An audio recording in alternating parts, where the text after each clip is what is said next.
On va donc se retrouver dans la dernière vidéo de cette série de tutoriels de Laravel et Excel. Et cette fois-ci, nous allons apprendre à importer les données à partir de la ligne de commande. Donc pour ce faire, je vais créer une commande Laravel. Donc je vais faire un PHP artisan make command. Je vais l'appeler import contacts. La commande étant créée, lorsque je me rends au niveau de l'application app console command, je vois bien que j'ai la commande import contacts. Donc je vais cliquer sur import contacts.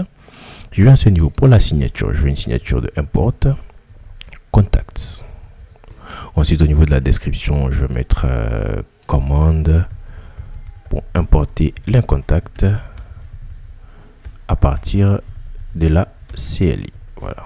Voici donc la description. Donc, je vais me concentrer plus au niveau de la méthode handle. Donc, je vais effacer ceci. Et au lieu de retourner 0, qu'est-ce que je vais retourner? Je vais retourner commande success. Ensuite, à ce niveau, qu'est-ce qu'on va faire? On va devoir importer les données provenant d'un fichier Excel. Donc, on va faire un peu comme on avait fait au niveau de l'application web en utilisant l'instance. Donc, je vais faire un new contacts import import et on va importer les données provenant d'un fichier Excel. Donc, on va faire Excel file. Mais où est-ce qu'on trouvera le fichier Excel? Lorsque je me rends toujours au niveau de l'application, je vais au niveau de database, plutôt au niveau de import, j'ai un côté à database, j'ai deux fichiers, j'ai le fichier contact.xlsx et j'ai le fichier contact medium. Donc ce sont les deux fichiers que nous allons importer à partir de la ligne de commande.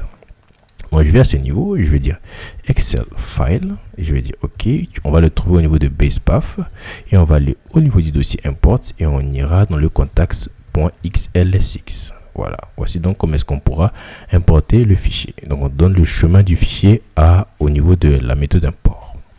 Donc je me rends à ce niveau, je fais un PHP artisan import contacts. Donc lorsque j'ai appuyé, je vois que rien ne s'est passé. On va vérifier si tout s'est bien passé. Je vais faire PHP artisan tinker. Je vais faire un contact count. Je vais compter le nombre de contacts que j'ai à présent. J'ai 10 657. Si je sors et je refais la commande et je repars au niveau du tinker en faisant contact count, maintenant j'ai 10 689. Donc 10 689, 10 657. On voit bien que l'import se passe bien. Donc je vais sortir et nettoyer la console. Par contre, on n'a pas de retour. Moi, je souhaiterais bien avoir un retour lorsque je finis d'importer. Donc ce que je vais faire, je vais dire OK, 10 output success. Le fichier a bien été importé. Donc, j'aurai un message de retour a bien été importé. Donc, on ajoute un message de retour lorsqu'on finit l'import. Bon, je me rends à ce niveau. Je relance la commande et on voit maintenant que le fichier a bien été importé. Donc, j'ai un retour, un output de retour pour l'import avec succès. On va maintenant se concentrer sur un autre fichier, le contact medium. Donc, je vais venir à ce niveau faire un contact medium. Donc je reviens ici, je rappelle que le contact medium contient 3000 lignes. Par contre, le contact juste contient 33 lignes. Donc je relance la commande et on va attendre un tout petit peu. On va attendre 1, 2, 3, quelques secondes. On va attendre 3 secondes pour que le fichier puisse être importé.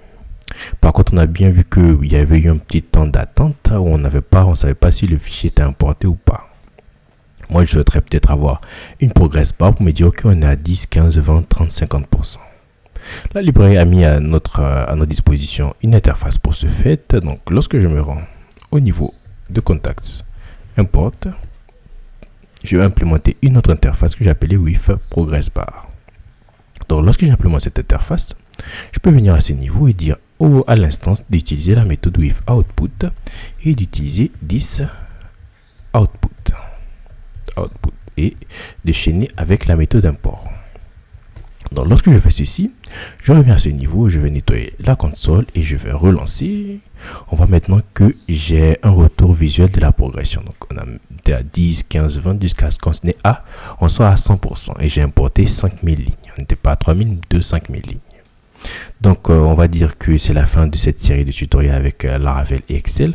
On a vu les bases, comment importer les données, comment exporter les données, comment est-ce qu'on peut les importer à partir de la ligne de commande. Donc on va se dire à la prochaine dans une autre série de tutoriels.